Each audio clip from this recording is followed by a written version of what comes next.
একটু হাওয়া থাকবে। শুরু হয়ে গেছে এখন একটা। হ্যাঁ, আমরা লাইভে চলে এসেছি। আমরা জাস্ট একটু ওয়েট করে নিচ্ছি কিছুক্ষণের জন্য। তো তারপরে আমরা ছোট্ট করে আমরা ক্লাসটা মানে আমরা এই আজকে ডিসকাশনটা স্টার্ট করব। জাস্ট খানিকক্ষণ একটু অপেক্ষা করে নিচ্ছি আমরা।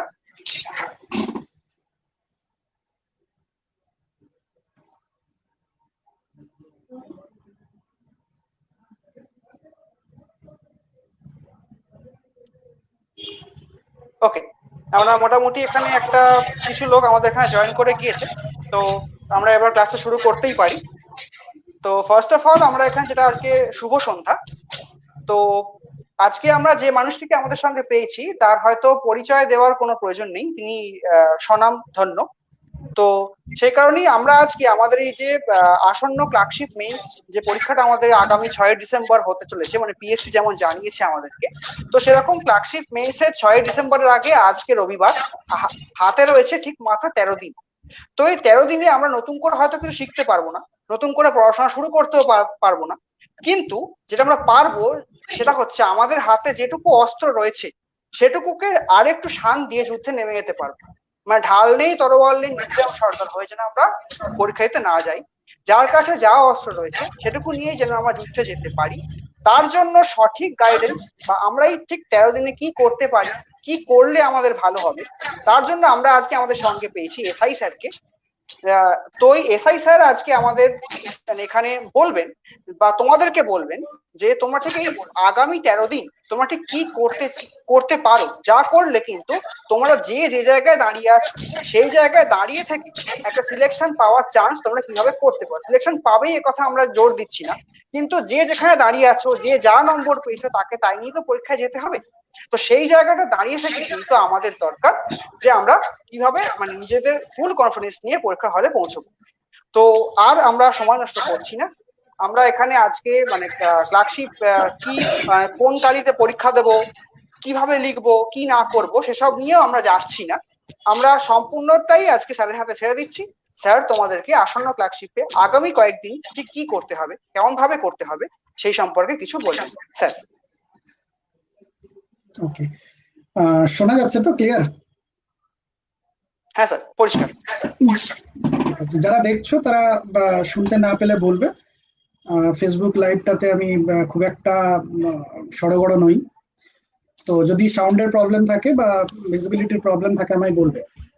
সবার আগে উদ্যোগের এই উদ্যোগটাকে আলাদা করে সাধুবাদ জানাতে হয় যে একগুচ্ছ ছেলেপিলে এরকম একটা প্ল্যাটফর্ম তৈরি করেছে তোমাদেরকে হেল্প করার জন্য। আমি ইউজুয়ালি নিজের স্টুডেন্ট ছাড়া খুব বেশি বাইরে মানে বেপাড়ায় কিছু বলি না।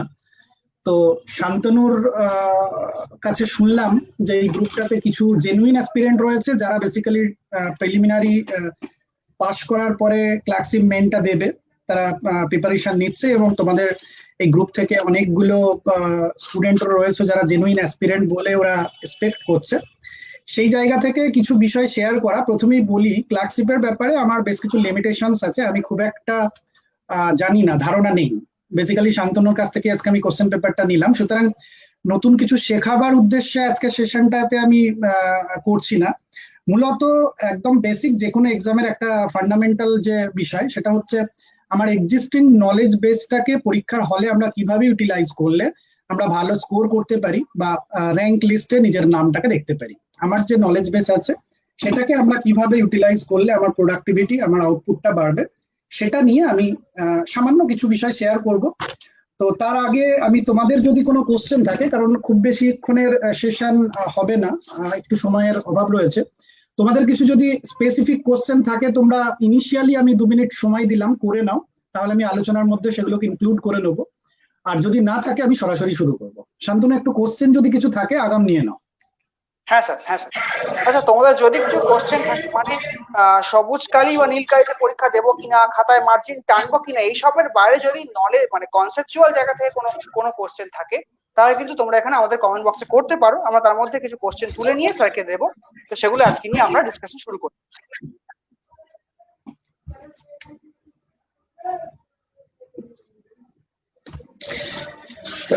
এনিওয়ে, তোমরা কোশ্চেন মনে আসলে করো। তো প্রাথমিকভাবে আমি শান্তনুর সাথে কথা বলে যে বিষয়টা বুঝেছি, এবং শান্তনু যেটা বারবার বলেছে, সেটা হচ্ছে এই পরীক্ষাটার ক্ষেত্রে টাইমটা বোধহয় সবচেয়ে গুরুত্বপূর্ণ একটা ফ্যাক্টর, তাই তো শান্তনু? হ্যাঁ, মাত্র 1 ঘন্টা। হ্যাঁ স্যার, 1 ঘন্টা সময় মাত্র পাওয়া যাচ্ছে, 6টা কোশ্চেন লিখতে হচ্ছে। এবার এইটা নিয়ে মানে ছেলে মেয়েদের খুব ভয় একটা। ওকে, তো আমি প্রথমে যে বিষয়টা নিয়ে তোমাদেরকে বলবো, আমি দেখছিলাম বেসিক লাস্ট যে এক্সামটা হয়েছে সেই কোশ্চেনটা শান্তনু আমাকে পাঠিয়েছিল, সেই কোশ্চেনটা আমার কাছে রয়েওছে। তো এখানে সত্যি খুব গুরুত্বপূর্ণ একটা জায়গা, সেটা হচ্ছে যে রিপোর্ট, প্রেসি এবং ট্রান্সলেশন বাংলা এবং ইংলিশে দুটোতেই, দুটো ল্যাঙ্গুয়েজের ক্ষেত্রেই লিখতে হবে। টোটাল এই 6টা টপিকের তোমাকে লিখতে হবে 1 ঘন্টায়, রাইট? 6টা টপিক হ্যাঁ 1 ঘন্টার মধ্যে তোমাকে লিখতে হবে। তাহলে যদি আমরা একেবারে প্লেন ঐকিক নিয়মের হিসাব লাগাই, তাহলে আমাকে পার টপিকে 10 মিনিটস টাইম দেওয়া রয়েছে। আমি যদি একদম ইউনিটারি মেথডে এটাকে ডিভাইড করে ফেলি, তাহলে পার টপিকস 10 মিনিট। ওকে, তো 10 মিনিটে একটা টপিক লেখা, এটা রিয়েলি একটা খুব বড় চ্যালেঞ্জ। 10 মিনিটে ইউজুয়ালি যদি আমাদেরকে কেউ একটা প্রি রিটেন কিছু জিনিস দিয়ে বলে যে লেখাটা একটু কপি করে দাও আমাকে, ধরো খুব ভালো নেট অ্যান্ড ক্লিন একটা ড্রাফট বা লেখা, রিপোর্ট বলো, প্রেসি বলো, আমাকে যদি কেউ দিয়ে বলে যে একটা পেজে কপি করে দাও, এটা জাস্ট কপি করে দাও, আমাকে কোশ্চেন পড়তে হবে না, ভাবতে হবে না, লিখতে হবে না, তাহলেও কিন্তু অনেক সময় একটা গুড কোয়ালিটির লেখা, মানে এই 10 মিনিটে লেখাটা, 10 মিনিটস ইজ নট এনাফ, শুধুমাত্র যদি কপি করতে হয়। তো সুতরাং খুব স্বাভাবিকভাবেই সবচেয়ে বড় চ্যালেঞ্জ হচ্ছে তোমাদের পরীক্ষার হলে এই 6টা অংশকে 1 ঘন্টার মধ্যে আমরা কিভাবে লিখবো, সেই জিনিসটা যদি তুমি সলভ করে ফেলতে পারো, এবং সেই জিনিসটার যদি রেটরিক এবং রিয়েলিটিটা সেপারেট করতে পারো, তাহলে কিন্তু দেখবে তোমার অর্ধেক যুদ্ধ জয় হয়ে গেছে। এরপরে আমি কিছু কোশ্চেন এখানে পেলাম, এই সমস্ত কোশ্চেনের উত্তরই কিন্তু আমার উত্তরে পেয়ে যাবে। কেউ লিখেছো রিপোর্টের তলাতে আন্ডারলাইন করা যায় কিনা, কেউ লিখেছো কিছু এক্সপেক্টেড রিপোর্ট বলুন, আবিদা আপনি কিছু টিপস দিন টাইম ম্যানেজমেন্টের, বাংলা বা ইংলিশ ট্রান্সলেশনের সময়ের অভাব থাকলে কি শুধু ভাবানুবাদ বা সারাংশ করা যায়, what ever, so and so. তো যতগুলো কোশ্চেনই তোমার উঠে আসুক না কেন, আমি বারবার যেটা বলছি, আমার এই পরীক্ষার কোশ্চেন পেপার দেখে যেটা মনে হয়েছে খুব গুরুত্বপূর্ণ বললে ভুল হবে, মানে বলতে পারো অলমোস্ট 90% যে জিনিসটার উপরে তোমাকে জোর দিতে হবে সেটা হচ্ছে টাইম ম্যানেজমেন্ট। যারা ছিটকে যাবে, নলেজের অভাবে ছিটকাবে যতজন, তার থেকে অনেক বেশি জন ছিটকে যাবে টাইমটাকে প্রপারলি ডিস্ট্রিবিউট করতে না পারলে। সুতরাং সেই জায়গাটা নিয়ে আমি আমার অভিজ্ঞতার কিছুটা অংশ শেয়ার করব। দেখো তোমরা, প্রথমে প্র্যাকটিক্যাল একটা পয়েন্ট বলি, যেটা লিমিটেশনস আমরা চাইলে সেটাকেই কিন্তু পজিটিভ ওয়েতে, পজিটিভ ওয়েপন্স হিসেবে কাজে লাগাতে পারি। আমাকে যখন প্রথম আমি মানে টাইমটা একটা কি চ্যালেঞ্জেস হিসেবে যখন আলোচনা হচ্ছিল, তখন আমার মাথায় যেটা কাজ করলো, সবচেয়ে বড় ওয়েপন্স কিন্তু তোমার ওই টাইমটাই, যে অল্প সময়ের মধ্যে লিখতে হবে। এর জন্যে তোমার এভালুয়েট, তোমার যে জাজমেন্ট, তোমাকে যে এভালুয়েট করা হবে, তোমাকে যেভাবে জাজমেন্ট করা হবে, সেটা কিন্তু অনেক শিথিল হবে। খুব প্র্যাকটিক্যাল পয়েন্ট অফ ভিউ থেকে তুমি একটু ভাবো, সেই জায়গা থেকে যদি আমরা ভাবি যে একটা ভালো রিপোর্ট কিভাবে লিখতে হয়, এই জিনিসটার দিকে না গিয়ে একটা রিপোর্ট 10 মিনিটের মধ্যে আমি কিভাবে লিখবো, এই জিনিসটার মধ্যে যদি যাও, কারণ ভালো লিখতে হয় এর ক্রাইটেরিয়া বলো বা এর ফ্যাক্টরস গুলো বলো, সেগুলোকে যদি আমি লিস্ট করি সেটা অনেক বড় হয়ে যাবে। সেটা 10 মিনিটস এর মধ্যে সেটাকে পুরোপুরি ভাবে ইমপ্লিমেন্ট করা ইটস ডিফিকাল্ট।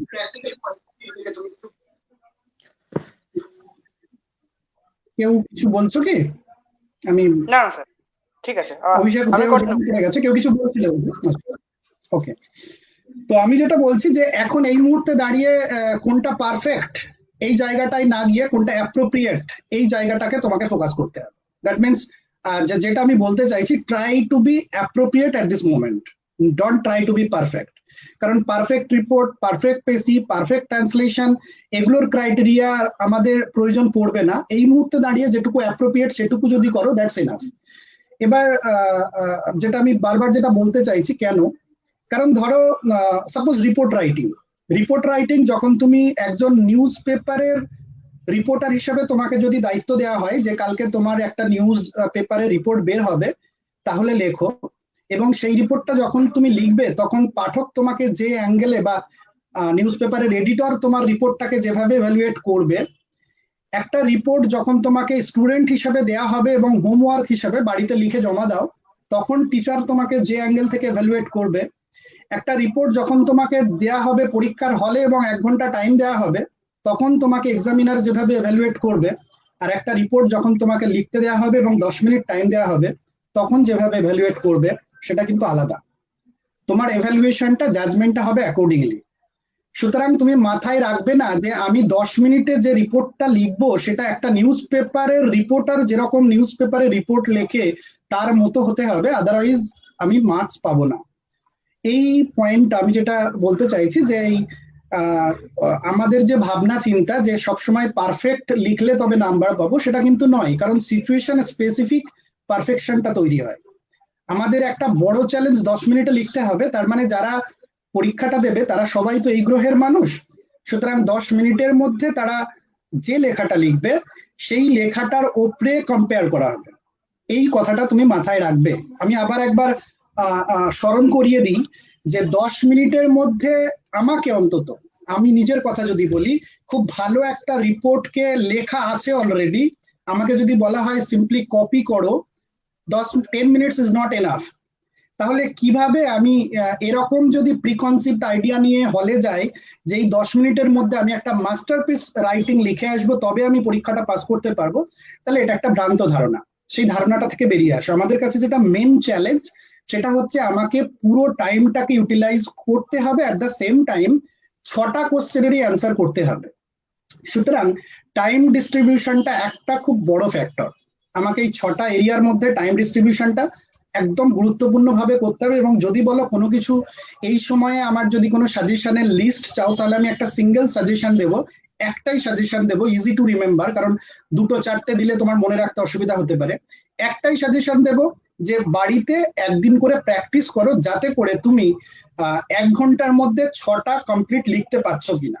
একদম 6টা যে পার্ট রয়েছে কোশ্চেনের, 6টা যে টাইপ রয়েছে কোশ্চেনের, তুমি 1 ঘন্টার মধ্যে ব্যালেন্স করে 6টাকে লিখতে পারছো কিনা। মোটামুটি আমি একটা অ্যাপ্রক্সিমেট ডিভিশন তোমাদেরকে করে দিয়েছি। যদি দেখো, রিপোর্ট আছে 20 নাম্বারের, প্রেসি আছে 15 নাম্বারের, ট্রান্সলেশন আছে 15 নাম্বারের, এবং প্রত্যেকটা পেপারের গ্রুপের ক্ষেত্রে 30 মিনিটস, তাই তো অভিষেক বা শান্তনু? একেবারে, মানে ঠিক বলছি তো? বলো স্যার। এখানে একজন প্রশ্ন করেছে যে মানে ওই যে মানে কি হয়, ওই সাইন করতে বা হাতে ছাপ দিতে 3 থেকে 4 মিনিট চলে যায়, মানে আমরা পুরো 60 মিনিটটা পাচ্ছি না পরীক্ষার হলে। তো সেই গ্রাউন্ডে দাঁড়িয়ে topic wise total time management কি হতে পারে, এটা মানে সবারই প্রায় প্রশ্ন, এখানে অনেকেই প্রশ্ন করেছে এটা। একেবারে একদম। ওকে ওকে। এবার হাতের ছাপ নিতে বা পরীক্ষার হলের যে ম্যানেজমেন্ট, এটা আবার সেন্টার টু সেন্টার খানিকটা ভ্যারি করে যাবে। কোন সেন্টারে 5-7 মিনিট আগে দিয়ে ব্যাপারটাকে মিটিয়ে নেয়, কোন সেন্টারে তো এটা খানিকটা, এটা বলতে পারো এটা একটা লাক ফ্যাক্টর কাজ করবে। সুতরাং ওই জায়গাটাতে আমি যাচ্ছি না, তবু ধরে নিলাম আমার ওই ধরনের টাইম ইউজ হবে, ধরো 2 থেকে 3 মিনিট, সেটা তুমি রাখবে। আমি ওভারঅল 60 মিনিট ধরেই করেছি। সেখানে একটা সেকেন্ড, মানে প্রত্যেকটা সেকেন্ড এখানে ম্যাটার করছে, তো ফলে ওইটার জন্য খেয়াল খুশি মতো 5-7 মিনিট দিয়ে দিতে পারবো না। তোমাকে কাজ শুরু করে দিতে হবে ইনস্ট্যান্ট যখন তুমি পেলে, তারপরে যখন আসবে সাইন করলে, মানে যেন তোমাকে মাথায় রাখতে হবে যে প্রত্যেকটা সেকেন্ড আমার কাছে ইম্পর্টেন্ট। তো আমি অ্যাকচুয়ালি 60 মিনিট ধরেই করেছি। তো সেক্ষেত্রে যদি 2-3 মিনিট ওরকম বাদ দিয়ে দাও তুমি, 30 সেকেন্ড করে প্রতিটাতে আমারটা থেকে মাইনাস করে নেবে। তো রিপোর্ট, প্রেসি এবং ট্রান্সলেশন একটা গ্রুপের জন্য 30 মিনিটস। তো সেই 30 মিনিটসটাকে আমরা 3টে পার্টে ভাগ করব। একটা হচ্ছে রিপোর্টের ক্ষেত্রে দেবো 12 মিনিট, প্রেসির ক্ষেত্রে 10 মিনিট, ট্রান্সলেশনের ক্ষেত্রে 8 মিনিট। প্রত্যেকটাই মানে কি করে করবো এই প্রশ্নটা যখনই মাথায় চলে আসছে তখন সত্যি ভয় লাগার কথা। আমিও যদি পরীক্ষার্থী হতাম ভয় পেতাম যে 10-12 মিনিটে রিপোর্ট, 10 মিনিটে প্রেসি, 8 মিনিটে ট্রান্সলেশন, মানে একটা হিউজ টাস্ক। তো আবার আমি প্রথমেই বলেছি যে এই টাইমটাই একটা বড় লিমিটেশনসটাকে তোমরা একটা বড় অ্যাডভান্টেজে কনভার্ট করতে পারো, কারণ ওই কারণেই তোমার এভালুয়েশনটা হবে অ্যাকর্ডিংলি। কারণ আমরা সবসময় কিন্তু এক্সামিনাররা যখন এভালুয়েট করে বা একটা কম্পিটিটিভ এক্সামের ক্ষেত্রে সবচেয়ে বড় ফ্যাক্টর হচ্ছে কত মার্কস পাচ্ছ সেটা নয়, তুমি অন্যের থেকে কতটা এগিয়ে যাচ্ছ। তো প্রত্যেকেই 10-12 মিনিট করেই সময় পাচ্ছে, সুতরাং অন্যজন যে তোমাকে ফেলে অনেক দূর এগিয়ে যাবে সেই সম্ভাবনা নেই। অতএব তোমাকে এই পুরো টাইমটাকে প্রপারলি তোমার ইউটিলাইজ করতে হবে। রিপোর্টের ক্ষেত্রে আমি 12 মিনিট কেন রেখেছি, কারণ রিপোর্টটা তুলনামূলক একটু লেন্দি লিখতে হবে। আমার 3টে কোশ্চেনের ক্ষেত্রেই কোশ্চেন পড়ে ভাবার বিশাল কোনো অবকাশ নেই। কিন্তু আমি রিপোর্ট যদি ধরি, ট্রান্সলেশন ধরি, প্রেসি ধরি, কারণ রিপোর্টের ক্ষেত্রেও তোমাকে হিংস দেওয়া থাকছে, সেই পয়েন্টগুলো টাচ করার জন্য কোশ্চেনটা ভালো করে পড়তে হবে। প্রেসির ক্ষেত্রে তো বলার অপেক্ষায় রাখে না, কারণ টেক্সটটা না বুঝলে তুমি প্রেসি লিখতে পারবে না। সিমিলারলি ট্রান্সলেশনের ক্ষেত্রেও তাই, তুমি যদি প্রপার মর্মার্থটা না উপলব্ধি করতে পারো তুমি ট্রান্সলেশন করতে পারবে না। সুতরাং প্রত্যেকটা ক্ষেত্রেই কোশ্চেন রিডিং এর ক্ষেত্রে যেমন গুরুত্বপূর্ণ সময় দিতে হবে, আবার ঠিক এট দ্য সেম টাইম আমাকে আবার লিখতেও হবে। এই লেখার পার্টটা প্রেসিতে একটু কমে যাচ্ছে, ট্রান্সলেশনও যতটুকু অংশ থাকছে ততটুকু। সুতরাং একদম পাতি যে ক্লারিক্যাল ওয়ার্ক অর্থাৎ লেখার যে জায়গাটা, সেটা রিপোর্টে তুলনামূলক একটু বেশি লিখতে হবে। সেই জন্য রিপোর্টের ক্ষেত্রে 12 মিনিট, প্রেসির ক্ষেত্রে 10 মিনিট এবং ট্রান্সলেশনের ক্ষেত্রে 8 মিনিট, এই রুলটা ফলো করবে, 12, 10, 8। ঠিক আছে? এক্ষেত্রে যেটা করবে আমি বলছি, কোনো একটা জায়গাতে কিন্তু 1 মিনিটেরও এদিক ওদিক করার জায়গা নেই, কারণ পুরো একদম টাইট শিডিউলের মধ্যে তোমাকে এক্সামটা দিতে হবে। এবং সেটাই কিন্তু মানে বিরাট বড় একটা কি ফ্যাক্টর। তুমি যত ভালোই একটা কোশ্চেনকে ভালো লেখো না কেন, একটা কোশ্চেন ছেড়ে দিলে কিন্তু, একটা কোশ্চেন অ্যাভারেজ লেখা থেকে যদি ভালো লিখতে গিয়ে একটা ছেড়ে যায়, ওভারঅল রেজাল্টেন্ট মার্কস কিন্তু কখনোই ভালো আসে না। সুতরাং এটা মাথায় রাখবে। অতএব রিপোর্টে যেটা করবে সেটা হচ্ছে 1 থেকে 2 মিনিট তুমি সময় দেবে কোশ্চেনটাকে ভালো করে পড়া, কোশ্চেনের ইনস্ট্রাকশন, কোশ্চেনের কিওয়ার্ডস গুলোকে দেখা। এখানে একেবারে মানে নিউজ পেপার রিডিং এর মতোই তোমাকে পড়তে হবে। খুব বেশি, আবার বলছি, খুব বেশি অবকাশ নেই কোশ্চেনটাকে নিয়ে বিলাসিতা করার, যে আমি ভালো করে পড়বো, খুব ভালো করে লিখবো। আমাকে র্যান্ডমলি লিখতে হবে। আমি আবার একটা কথা, আবার তৃতীয়বার তোমাদেরকে স্মরণ করিয়ে দিচ্ছি, 10 মিনিটের মধ্যে সবাই লিখবে, 12 মিনিটের মধ্যে সবাই লিখবে। সুতরাং তোমার জাজমেন্টটা এক্সামিনারও কিন্তু অ্যাকর্ডিংলি করবে, বা তুমি ওই লেখার উপরে যে নাম্বার পাবে, র্যাঙ্ক লিস্টটাও কিন্তু অ্যাকর্ডিংলি ক্যান্ডিডেটদের সাথেই কম্পেয়ার করে আসবে। সুতরাং এটা তুমি ভয় পাবে না একদম, যে আমি এত তাড়াতাড়ি করতে গিয়ে যে আমার স্ট্যান্ডার্ডটা লো হয়ে যাচ্ছে বা অ্যাভারেজ হয়ে যাচ্ছে, একটা রিপোর্ট যেমন হওয়া উচিত, প্রেসি যেমন হওয়া উচিত হচ্ছে না, তার জন্য কিন্তু ইনফেরিয়র কমপ্লেক্সে একদমই ভুগবে না। ভেরি সিম্পল, ধরো যদি তুমি মনে করো তোমার কোনো বেস্ট ফ্রেন্ডের বন্ধুর বিয়ে আছে, তার পার্টিতে যাবে, তো তখন you have enough time to plan যে আমি কি পরে যাব, কোন ড্রেস পরবো। ফলে সেখানে যদি একটা নোংরা ড্রেস পরে যাও, বা স্যুট করলো না এরকম একটা ড্রেস পরে যাও, সেখানে কিন্তু তোমাকে জাজমেন্টটা অ্যাকর্ডিংলি করা হবে। তুমি হঠাৎ করে একটা নোংরা ময়লা ড্রেস পরে গেলে, বা ড্রেস সেন্সটাই ওখানে কাজ করলো না তোমার, কিন্তু হঠাৎ করে তুমি শুনলে তোমার বন্ধুর অ্যাক্সিডেন্ট হয়েছে, তোমাকে হাসপাতালে অ্যাডমিট করতে যেতে হবে, সেখানে কিন্তু তোমার ড্রেস নিয়ে কেউ তোমাকে জাজ করবে না, কারণ তোমার হাতে সময় ছিল না। তো সিমিলার, আমরা এই টোটাল জাজমেন্ট এভালুয়েশনটা আমরা বেসিক্যালি ভাবি, মানে আমাদের ব্যাক অফ মাইন্ডে যেটা কাজ করে, আমাদের সাবকনসিয়াস মাইন্ডে যেটা কাজ করে, আমাকে বোধহয় এসে বলতে যে ডেফিনিশন, মানে বুকিস টার্ম যেটা বোঝায়, বা প্রেসি বলতে যা বোঝায়, ট্রান্সলেশন বলতে যা বোঝায়, এইরকম না হলে আমি নাম্বার পাবো না। তোমাকে এই ফ্যাক্টরটাকে আমরা প্রিপারেশনের স্টেজে ইগনোর করে ফেলি, যে আমাকে 10 মিনিট টাইম দেবে, সুতরাং একেবারে grammatically correct, grammatical in the sense আমি বলছি যা যা মানে ব্যাকরণগত ভাবে আমার সমস্ত কিছু কারেক্ট হবে, বা টার্মিনোলজি ওয়াইজ সমস্ত কিছু রিপোর্টের ক্রাইটেরিয়া ফুলফিল করে আমি একটা রিপোর্ট 10 মিনিটে লিখে ফেলবো, এটা একটা অবান্তর কল্পনা।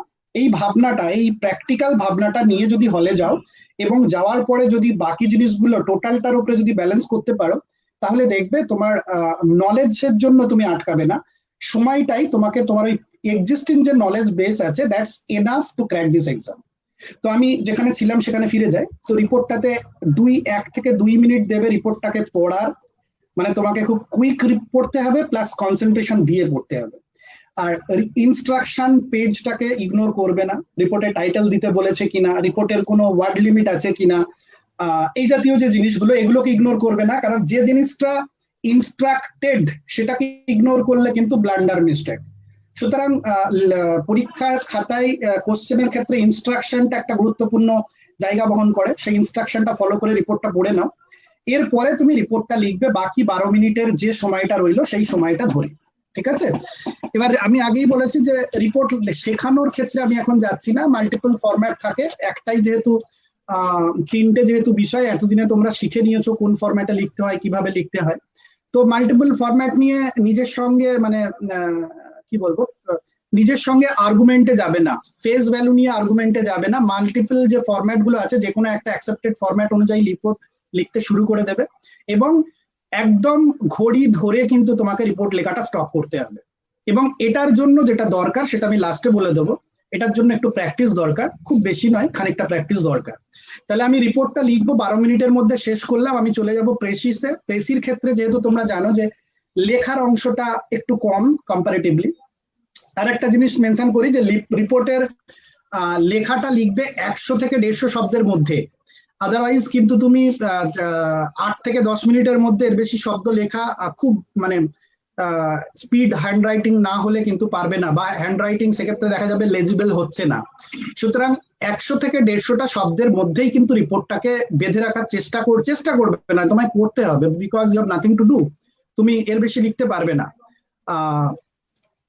স্যার এখানে একটা প্রশ্ন এটা অনেকেই যে 200 শব্দ বলা আছে, এবার সেখানে যদি আমরা 150 লিখি তাহলে নাম্বার কাটা যাবে, কারণ মানে যেটা কি অলিখিত নিয়ম আছে +-10 সবাই মনে করে, তো সেটার ব্যাপারে যদি একটু বলেন। 200 শব্দে লেখার ক্ষেত্রে যদি 200 শব্দে লেখো তাহলে নাম্বার কাটা যাবে, তার থেকে কমে লিখলে নাম্বার কাটা যাবে না। কেন বলছি, যদি 200 শব্দে তুমি রিপোর্ট লিখতে যাও, প্রথম মানে এখানে দুটো বিষয়, এক হচ্ছে আমি 200 শব্দ ইনস্ট্রাকশন দেওয়া আছে আমি সেটা দেখেছি, আমি দেখার পরেও এটা বললাম যে 100 থেকে 150 মধ্যে লিখবে। 200 শব্দে যদি আমি রিপোর্ট লিখি তাহলে আমি রিপোর্টটাতে সাপোজ কত 20 আছে, তো আমি রিপোর্টটাতে 10 পেলাম বা 12 পেলাম। আমি 200 জায়গায় যদি 150-তে লিখি বা 130-এ লিখি, আমি হয়তো 12-র জায়গায় 10 পেলাম। ঠিক আছে, মানে আমি 2 কম পেলাম। কিন্তু যদি আমি 200 শব্দে লিখি আমার আর একটা টপিক পুরো বাদ চলে যাবে, সুতরাং আমি সেখানে 8 পেতে পারতাম, আমার সেটা 0 হয়ে যাবে। তাহলে ওভারঅল নাম্বার কমবে না বাড়বে? আমি বোঝাতে পারলাম? আমি যদি 200 শব্দে লিখতে যাই তাহলে এটা একদম মানে কি বলবো, ভিজুয়ালি ট্রু, তুমি করে দেখবে। আমি ওই জন্য তোমাদেরকে শেষে যে পরামর্শটা দেবো প্র্যাকটিস করতে। আমি যদি 200 শব্দের রিপোর্টটাকে লিখি তাহলে আমি 12 পাবো 10-এর জায়গায়, আর আমি যদি 200 শব্দে লিখি তাহলে আমার একটা টপিক বাদ চলে যাবে। আমি যদি ওটা 100, 120, 130-এ রাখি তাহলে আমি 12-র জায়গায় 10 পাবো, কিন্তু আর একটা টপিক লিখলে সেখানেও 10 পাবো, বা 15-র মধ্যে সেখানে আমি 7 পেতে পারি, 6 পেতে পারি। তাহলে রেজাল্টেন্ট নাম্বার কত পেলাম, বেশি না কম? বেশি পাবো। সুতরাং আমি দেখেই বলেছি 100 থেকে 150 শব্দের ওপরে যাবার চেষ্টা করবে না কোনো মতে, 1 নাম্বার। আর এবারে আসি ইনস্ট্রাকশনটা 200 শব্দের মধ্যে আছে, এখানে একটা জিনিস তোমরা ইগনোর করো, সেটা হচ্ছে লেখা থাকে within 200, that means it's a maximum limit. Okay, তোমাদের এই পরীক্ষাটা দেওয়ার age group 39, that does not mean যে আমি 39, তাই তো 39 বোধহয় age limit, 40 sir, 40 age limit. মানে এটা বোঝায় না যে আমি 40 বছর বয়সে গিয়েই পরীক্ষাটা দিতে পারবো, এটা বোঝায় যে আমি 40 বছর পর্যন্ত দিতে পারবো। তো এখানে পরিষ্কার মেনশন করা আছে উইদিন 200 ওয়ার্ডস, তার মানে আদার্স ফ্যাক্টর গুলোকে কনসিডার করে তুমি যদি লিখতে পারো যেন 200-র উপরে না যায়, এটা তোমাকে ম্যাক্সিমাম লিমিটটা দেওয়া আছে। ঠিক আছে, এবার আমরা 100 থেকে 150 শব্দের মধ্যে যদি পয়েন্টস গুলোকে কভার করে ফেলতে পারি তাহলে তুমি ফুল মার্কসই পাবে, মানে যতটা পাওয়া উচিত। অযথা 200-তে নিয়ে গেলে যে আমি পুরো মার্কসটা পাবো এরকম কিন্তু নয়। যে পয়েন্টস গুলো দেওয়া আছে সেই পয়েন্টস গুলোকে যদি আমি 100 থেকে 120-র মধ্যে পয়েন্টস গুলো কভার করে ফেলতে পারি, এবং সেটা আমাকে করা শিখতে হবে, কভার করে ফেলতে পারি, আমি ফুল মার্কসটাই পাবো। কারণ এক্সামিনার তো এটা জানে যে এটাকে 10 মিনিটসের মধ্যে লিখতে হয়েছে। Full marks in the sense ওই পরীক্ষার হলে ওই পরীক্ষার্থী যতজন আছে তার মধ্যে বেস্ট খাতাগুলোকে যদি আলাদা করা যায়, ওই ওয়ার্ড লিমিটের জন্য তোমার নাম্বার কিন্তু কমবে না, যে কেউ শুধুমাত্র ঐকিক নিয়মের হিসাবে ওয়ার্ড সংখ্যা বাড়িয়ে দিয়েছে বলে বেশি নাম্বার পাবে, 100 আছে বলে কম পাবে, এটা ঘটবে না। দ্বিতীয়ত, যদি এরকমও সিচুয়েশন তৈরি হয় এমন একটা রিপোর্ট সব প্লেন একটা সেন্টেন্স দিয়ে ইনক্লুড করতে গিয়েও 200 শব্দ টাচ করতে হচ্ছে, তাহলেও আমি বলবো 2-4টে বাদ দিয়ে তুমি 120-30-এর মধ্যে থাকো, আদারওয়াইজ অন্য একটা টপিক তোমার বাদ চলে যাবে। ঠিক আছে, আশা করি রিপোর্টের পার্টটা ক্লিয়ার হয়েছে। এবার আমরা যাব প্রেসির পার্টটাতে। রিপোর্টের ক্ষেত্রে হ্যাঁ আরেকটা বলো। কোশ্চেন ছিল, যে সবার কোশ্চেন থাকে যে স্যার আমাদের আজকে একটা নৌকোডুবি হলো, এটা একটা ইনসিডেন্টাল রিপোর্ট, নিউজপেপার রিপোর্ট লিখলাম, কিন্তু যদি আজকে আমাদের এখানে প্রশ্ন আসে যে মানে মব লিঞ্চিং করছে একটা বস্তু বা লাভ জিহাদ করছে একটা বস্তু, সেটাকে আমি কি মেথডে করবো? কারণ আমাদের এখানে প্রতিবেদন শব্দটা উচ্চারণ করে দেওয়া আছে, সম্পাদকীয় প্রতিবেদন নয়। এইটা সবার মনে ডাউট থাকে, প্রত্যেকে বহুবার প্রশ্ন করছে, একটু যদি ক্লিয়ার করে দেন স্যার। মানে একটা মানে অফবিট এটা টপিককে আমি একটা কিভাবে স্টাডি হাতে রিলেটেড টাইম বিষয়, আমি শর্ট? শেষের দিকে আসছি। হ্যাঁ, আমি ওকে ওটা নিয়ে ওকে একটু বলছি, যেগুলো স্টাডি রিলেটেড ম্যাটার রয়েছে লাস্টে একটু সময় থাকলে টাচ করব। আমি একটু স্ট্র্যাটেজিক ব্যাপারগুলো বলে দিই। একদম এরপরে আমরা একদম। প্রেসিতে আসছি। প্রেসিতে তোমাদের 15 নাম্বার করে আছে, আমি ওটাকে 10 মিনিট বলেছি। এখানে তোমাকে সময়টা পড়ার মধ্যেও দিতে হবে, অর্থাৎ প্রেসিটা বোঝার উপরে ডিপেন্ড করছে। সুতরাং 3-4 মিনিট ধরে প্রেসি মানে টপিকটাকে পড়বে, কিওয়ার্ড গুলোকে আন্ডারলাইন করবে, তারপরে যে 7 থেকে 6 মিনিট তুমি টাইম পাচ্ছ সেখানে তুমি ওটাকে লিখবে। ঠিক আছে, এর বাইরে কিন্তু এখানে একটাই কথা বলার, এর বাইরে কিন্তু টাইম আমি দিতে পারবো না। এর বাইরে যেন কোনোভাবেও ঘড়ি ধরে যেন এই সময়টা কোনোভাবেও এক্সিড না করে, এটা আলাদা করে মেক শিওর যে ওটা এক্সিড করে গেলেই কিন্তু তুমি পিছিয়ে যাবে। প্রত্যেকটা স্টেজ খুব গুরুত্বপূর্ণ, এটা মাথায় রাখবে। তো সুতরাং আমি যেটা করব এখানে সেটা হচ্ছে 3 থেকে 4 মিনিট আমি প্রেসিটাকে খুব ভালো করে পড়বো, কি ওয়ার্ড গুলো আন্ডারলাইন করব, এবং বাকি যে সময়টা আমার রইলো 10 মিনিটের মধ্যে, সেই সময়ের মধ্যে আমি যা যা ইনস্ট্রাকশনে আছে লিখবো। টাইটেলটার ক্ষেত্রে প্রেসির ইনস্ট্রাকশন দেওয়া থাকলে তো দিতেই হবে, ম্যান্ডেটরি, না দেওয়া থাকলেও প্রেসির টাইটেলটা দেবে। এটা গেল। এবার প্রেসির ক্ষেত্রে ছোট্ট দুটো জিনিস বিষয় বলার, একটা হচ্ছে কি আইডিয়াসটা কিন্তু খুব ভাইটাল, তার জন্য অনেক কিছু লিখতে হবে না, কি আইডিয়াসটা প্রেসিটা পড়ার সময় অবভিয়াসলি ধরবে। আর দ্বিতীয় একটা জিনিস হচ্ছে অর্ডার, অর্ডার মেনটেন করা। অনেক সময় দেখা যায় কি প্রেসি বলতে একটা তো কমন কনসেপ্ট আছে যে 1/3 হতে হবে বা এরকম জাতীয়, এই ব্যাপারটাতে একদমই যাবে না। যদি খুব বড় প্যাসেজও দেয় 1/3 হতেই হবে, আবার ওই একই কথা বললাম রিপোর্টের মতো, 1/3 লিখতে গিয়ে যেন অন্য একটা টপিক আমার বাদ না চলে যায়। আমাকে মাথায় রাখতে হবে যে মূল বিষয়টা আমার 6 থেকে 7 মিনিটের মধ্যে লিখতে পারবো যতটুকু, ততটুকুর মধ্যে আমি মূল বিষয়টাকে এক্সট্রাক্ট করবো। আরেকটা হচ্ছে প্রেসির অর্ডারটা, অনেক সময় প্রেসির কিন্তু মূল ভাবটা থাকে নিচের দিকে বা মাঝের দিকে, সবসময় এরকম নয় যে প্রেসির মূল ভাবটা প্রথমেই আছে। কিন্তু অনেকেই তোমরা দেখেছি প্রেসি লেখার ক্ষেত্রে শুরু করো, ভাবটা ঠিকই লিখছো হয়তো, কিন্তু শুরুর দিকের অংশটা, যে অংশটা হয়তো শেষে গেলে বেটার হতো, তোমরা মূল প্যাসেজটাকেই অনুকরণ করো, অর্থাৎ অর্ডারটা মূল প্যাসেজেরই অনুকরণ করো। এটা কিন্তু করবে না। মূল প্যাসেজের প্রথম দিকে যদি মূল কি ওয়ার্ডটা না থাকে বা মূল ভাবটা যদি শেষের দিকে থাকে, শেষের দিকের অংশ থেকে আমি শুরু করব। সুতরাং প্রেসি বলতে আমি এই টোটাল অংশটা পড়েছি, এবার আমি অন্যদিকে তাকিয়ে কাউকে বলছি মূল বিষয়টা কি বলেছে, মূল বক্তব্যটা কি বলেছে। সেটা বলার জন্য কি দরকার, সেটা হচ্ছে একটা অর্ডার মেনটেন করতে হবে, যে এই সেন্টেন্সের পরে এই সেন্টেন্স, এই সেন্টেন্স, এই সেন্টেন্স, যাতে করে আমি পুরো প্যাসেজটা পুরো ইনসাইটে যেতে পারি। সুতরাং প্রেসি লেখার ক্ষেত্রে এই জিনিসটা ফলো করবে, অর্ডারটা অনেকে প্রেসি মেনটেন করো না। নেক্সট হচ্ছে ট্রান্সলেশন। ট্রান্সলেশনের ক্ষেত্রে আমার 8 মিনিট সময় আছে। ট্রান্সলেশন একটা জায়গা যেখানে আমাদের যা প্রি এক্সিস্টিং নলেজ বেস আছে, ওটা একটু লাগিয়ে, আমাদের যে প্রি এক্সিস্টিং নলেজ বেস রয়েছে, সেই প্রি এক্সিস্টিং নলেজ বেসের বাইরে গিয়ে 1 সপ্তাহ 2 সপ্তাহে বিরাট কিছু ভালো জিনিস আমরা ওখানে শিখে যাব, গিয়ে মিরাকল কিছু একটা করে আসবে এমন নয়। মোটামুটি যা নলেজ আছে সেই নলেজ দিয়ে আমরা ট্রান্সলেশন করব। এখানে যেটা করবে ট্রান্সলেশনের ক্ষেত্রে, প্রথমে একবার ওভারঅল প্যাসেজটা পড়ে নেবে 1 থেকে 2 মিনিটের মধ্যে, তাতে করে অন্তত প্যাসেজের মূল সুরটা ধরতে পারবে। তারপর প্রতিটা ট্রান্সলেশন পড়ার সময় সেন্টেন্সটা ভালো করে পড়বে। প্রত্যেকটা সেন্টেন্স যখন ট্রান্সলেট করবে, সেন্টেন্সটা পড়লে সাথে সাথে ট্রান্সলেট করলে, এবং এখানে যেটা সেটা হচ্ছে প্রপার অ্যাপ্রোপ্রিয়েট প্রতিশব্দ যদি না পাও, নিয়ারেস্ট প্রতিশব্দ দিয়ে কাজ চালাবে। কোনো মতেও যেন খুব বেশিক্ষণ পিছনে সময় লাগানো যাবে না। তোমার মাথায় রাখতে হবে 8 মিনিটের 2 মিনিট আমি পড়িয়ে দিয়েছি, 6 মিনিট আছে। যদি 6টা সেন্টেন্স থাকে পার সেন্টেন্স 1 মিনিট করে, যদি 12টা সেন্টেন্স থাকে পার সেন্টেন্সে তুমি 30 সেকেন্ড করে পাবে। সুতরাং প্রতিশব্দ স্ক্যানিং করা বা মাথা চুলকে প্রতিশব্দকে ব্রাউজ করা, এই সুযোগ কিন্তু আমার নেই। অতএব নিয়ারেস্ট প্রতিশব্দটা যেটা তোমার ওই মুহূর্তে মনে আসছে সেটাকেই পুট করে দেবে। হয়তো খুব ভালো হবে না, কিন্তু আমাকে কাজটাকে, আমি আগেই বলেছি, don't try to be perfect, try to be appropriate at this movement.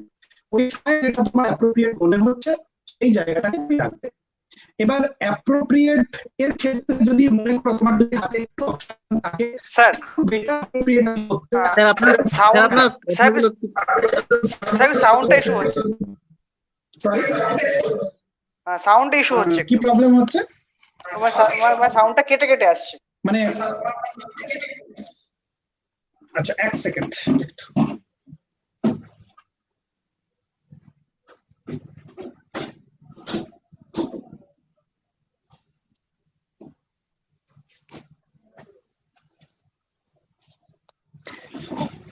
ঠিক আছে এবার? হ্যাঁ হ্যাঁ যেটা বলছিলাম যে ট্রান্সলেশনের ক্ষেত্রে যদি সুযোগ থাকে যে একটু বেটার করব, অর্থাৎ আমার এক্সট্রা 1-2 মিনিট থাকছে, খুব ছোট প্যাসেজ দিয়েছে বা আমি খুব দ্রুত লিখতে পারি, তাহলে যেটা করবে, একবার ট্রান্সলেশন করার পরে রিট্রান্সলেট করে নেবে। রিট্রান্সলেট মানে হচ্ছে, আমি ধরো সাপোজ একটা বাংলা থেকে ইংলিশ আমি করছি, আমি নিজে যে প্রতিশব্দটা পেয়েছি সেটা দিয়ে ট্রান্সলেশন করা হয়ে গেল। এবার মূল অনুচ্ছেদটাকে ভুলে গিয়ে, একদম এটা সঙ্গে সঙ্গেই তোমাকে করতে হবে, মূল অনুচ্ছেদটা ভুলে গিয়ে তোমার করা ইংলিশ প্যাসেজটা থেকে তুমি ট্রান্সলেট করে দেখো ওইটার কাছে বা ওর সেন্সটা আসছে কিনা। যদি আসে, তুমি যদি বুঝতে পারো যে না, ওই সেন্সটা এই কথাটা দিয়ে বোঝাচ্ছে ওখানে মূল প্যাসেজে যেটা আছে, দ্যাট মিনস ওটা ভেরিফাইড, ওই মুহূর্তের জন্য ওটা ভেরিফাইড। ওর থেকে বেটার সেন্টেন্স হতে পারে। কিন্তু যদি মনে হয় যে আমি বেটারটা করলাম কিনা, একেবারে সেই মানে হাস্যকর কোনো কিছু হয়ে গেল কিনা, সেটা যদি দেখতে চাও, তাহলে একবার তোমার করা ট্রান্সলেশনটাকে তুমি নিজে আবার একবার রিট্রান্সলেট করো, দেখো তোমার যে ভাবটা আসছে সেটা অরিজিনাল প্যাসেজের সুরটাকে কোনোভাবে সিঙ্ক্রোনাইজ করছে কিনা। এটাও কিন্তু খুব একটা রিস্কি গেম। এটা তাদের জন্য অ্যাপ্লিকেবল যাদের হ্যান্ডরাইটিং একটু স্পিডি, যারা যদি প্যাসেজটা খুব ছোট থাকে, অর্থাৎ তুমি পুরো ঘটনাটা, পুরো কাজটা যদি 8 মিনিটের মধ্যে করতে পারো, তাহলে এটা করবে। মানে ভাবনা, এখানে কিন্তু ড্রাফট করে এডিট করার কোনো সুযোগ নেই, আমি ভাবনাটাকে বলছি। সাপোজ আমি একটা সেন্টেন্স পড়লাম, এবার আমি ভাবলাম এই সেন্টেন্সের ট্রান্সলেশন এটা লিখবো। লেখার আগে তুমি ভেবে নাও, যদি এই সেন্টেন্সটা এটা লিখি তাহলে ওটাকে রিট্রান্সলেট করলে, আমি যদি আবার ওটাকে পুনরায় ট্রান্সলেট করি, তাহলে মোটামুটি ওর সুরটাই আসছে না পুরো ডিফারেন্ট চেঞ্জ হয়ে যাচ্ছে। তাহলে একটু বেটার প্রতিশব্দ খুঁজে বের করার চেষ্টা করো। ঠিক আছে? এই হচ্ছে ট্রান্সলেশনের ক্ষেত্রে এটা ফলো করবে। আবার একবার মনে করিয়ে দিচ্ছি, শব্দ এই সময়টা কিন্তু যেন তোমাকে বারবার মনে মানে খেয়াল থাকে। আমার ট্রান্সলেশনের জন্য 10 মিনিট বরাদ্দ ছিল, আমি 10 মিনিট পুরোটা কাজে লাগিয়েছি, বা 10 মিনিটের পরে আমি আর এক্সিড করিনি। তারপর আমি গেলাম, ধরো প্রেসি হলো, প্রেসিটা তো বলে দিয়েছি, তাহলে এই 3টে পার্ট হয়ে গেল। এবার 3টে পার্টি আলোচনা হয়ে গেল তো? হ্যাঁ, 3টে পার্টি আমি বললাম মোটামুটি। এবার যেটা মূল বিষয় বলা, সেটা হচ্ছে পরীক্ষার হলে কিন্তু টাইম ম্যানেজমেন্টের ক্ষেত্রে যে জিনিসগুলো খুব দরকার, যেটা যেরকম তোমরা একটু আগেই বললে, কতগুলো মানে ফ্যাক্টর আছে যেগুলো একেবারে পার্ট অফ দা এক্সাম হল, যেমন সিগনেচার করা বা ওএমআর তো নয়, সিটটা, অ্যান্সার সিটটাকে ফিল আপ করা, এই সমস্ত পার্টগুলোকে কিন্তু তোমাকে অ্যাটাচ করে নিয়ে টাইমের ডিস্ট্রিবিউশনটা করতে হবে। এবং সুতরাং এইসব ক্ষেত্রেও তোমাকে খুব কনসাস থাকতে হবে, কনসাসলি তোমায় খেয়াল রাখতে হবে। অনেককে আমি দেখেছি, আমরা ধরো একটু উদাসীন টাইপের, পরীক্ষার হলে যখন চেয়ারের সামনের জনকে অ্যাটেন্ডেন্সের জন্য দিল, সেও বসে রইলো যতক্ষণ না তার কাছে আসছে। আমাদের এখানে প্রত্যেকটা মিনিট কিন্তু খুব ইম্পর্টেন্ট। সুতরাং তোমার কাছে যখন এসে এক্সামিনার ধাক্কা, ইনভিজিলেটর ধাক্কা মারলো, প্লিজ সাইন করে দিন, তখনই তুমি ওটার দিকে তাকাবে, তার আগে তাকানোর দরকার নেই। প্রত্যেকটা সেকেন্ড কিন্তু তোমাকে কনসেন্ট্রেশনের, মানে এক্সাম অ্যান্সার সিটের সাথে তোমাকে পুরো অ্যাটাচ থাকতে হবে। এক্সটার্নালি কি ঘটে যাচ্ছে, আউটসাইডে কি ঘটছে, হলের অন্যান্যরা কি করছে, এই ব্যাপারগুলো যদি মানে ট্রু প্রিপারেশন থাকে এবং সিরিয়াসলি যদি তুমি ঘরে প্র্যাকটিস করে যাও, দেখবে এটা অটোমেটিক্যালি গ্রো করে যাবে। তো এটা একটা পার্ট। সেকেন্ড হচ্ছে, আমি প্রথমেই বলেছিলাম যে ইনস্ট্রাকশনটা ভালো করে ফলো করবে। অ্যান্সারের মধ্যে যেমন কতগুলো পয়েন্টস আছে, আমি দেখছিলাম কোশ্চেনটাতে, যে গ্রুপ এ এবং গ্রুপ বি এর অ্যান্সারকে মিক্স করা যাবে না। তো একদম ক্লিয়ার কাট গ্রুপ এর অ্যান্সারটা আগে করবে অথবা গ্রুপ বির অ্যান্সারটা আগে করবে, কিন্তু কোনোভাবেও মিক্স করবে না। অর্থাৎ আমি ইনস্ট্রাকশনটাকে কোনোভাবে ভায়োলেট করব না। এটা মাথায় রাখবে। ইনস্ট্রাকশনটা খুব মনোযোগ দিয়ে পড়বে। আর যেমন ইনস্ট্রাকশনের মধ্যে ওয়ার্ড লিমিট বলো, টাইটেল বলো, বা অনেক সময় হয় কি প্রিভিয়াস ইয়ারের কোশ্চেন পেপার দেখতে দেখতে আমরা এতটাই অভ্যস্ত হয়ে যাই, যখন হঠাৎ করে যদি কোনো কিছু চেঞ্জেস আসে আমরা কিন্তু আর খেয়াল করি না। তো মেবি তুমি ধরে রেখেছো বা প্রিকনসিপ্ট আইডিয়া নিয়ে হলে গেছো যে রিপোর্ট আসবে 200 ওয়ার্ডের, প্রেসি আসবে, ট্রান্সলেশন আসবে, এরকম যে ইনস্ট্রাকশন গুলো দেওয়া আছে তার বাইরে ওইগুলোর মধ্যেই একটা কোনো অ্যাডিশনাল বা এক্সট্রা বা নিউ কোনো ইনস্ট্রাকশন ঢুকিয়ে দিল, সেটা কিন্তু তোমায় মাথায় রাখতে হবে। সেই জন্য হলের মধ্যে কোশ্চেন পেপারটা খুব মাইনিউটলি পড়বে। সেকেন্ড হচ্ছে নিট অ্যান্ড ক্লিন অ্যান্সার। এখানে এই তাড়াহুড়োর মধ্যে দেখবে প্রচুর জনের অ্যান্সার পেপার কাটা কুটিতে ভর্তি হবে, প্রচুর জনের অ্যান্সার পেপারের মধ্যে শেষের দিকে যত শেষের দিকে রাইটিং আসবে তত দেখবে একেবারে ডাস্টবিন টাইপের হয়ে গেছে। সেটা যেন তোমার না হয়, অ্যান্সার পেপারটাকে অ্যান্সার শিটটাকে নিট অ্যান্ড ক্লিন রাখার চেষ্টা করবে। অর্থাৎ গ্রুপ এ এবং গ্রুপ বি, ওটা থাকবো নেটওয়ার্ক ইস্যু হচ্ছে, গ্রুপ এ এবং গ্রুপ বি এগুলোকে যে আলাদা করতে বলেছে সেইভাবে যেন এক্সামিনার খাতাটা দেখে পরিষ্কার বুঝতে পারে যে আমি এখন গ্রুপ এর কোশ্চেন গুলোর অ্যান্সার চেক করছি, আমি এখন গ্রুপ বির কোশ্চেন গুলোর অ্যান্সার চেক করছি। খাতা দেখে যেন সেটা নেট অ্যান্ড ক্লিন ডিভিশনটা থাকে, এই জিনিসটা খেয়াল রাখবে। আর হচ্ছে মার্জিনটা ওয়েল মেনটেন্ড রাখার চেষ্টা করবে, কারণ 10 মিনিটের মধ্যে খুব বেশি কন্টেন্টে বিরাট বড় আমরা ইনপুট দিতে পারছি না, সুতরাং লুকসটাকে কিন্তু আমাদের একটু অ্যাট্রাকটিভ করে তুলতে হবে। ঠিক আছে, এরপরে যেটা খুব ভাইটাল পয়েন্ট আমি বারবার বলে আসছি সেটা হচ্ছে answer all question. Make sure যে আমি 6টা কোশ্চেনের অ্যান্সার ইকুয়ালি গুরুত্ব দিয়ে করে আসতে পেরেছি। এটা যদি করতে পারো তাহলে জানবে তুমি, আমি বলছি যে বারবার যেটা বলতে চাইছি যে এটা যদি করে আসতে পারো অনেক বাঘা বাঘা ক্যান্ডিডেটকে তুমি পিছনে ফেলে দিলে। 6টা কোশ্চেনের প্রতি আমি ইকুয়ালি জাস্টিফাই করতে পেরেছি, আমি ইকুয়ালি 6টা কোশ্চেনকে অ্যান্সার করে আসতে পেরেছি।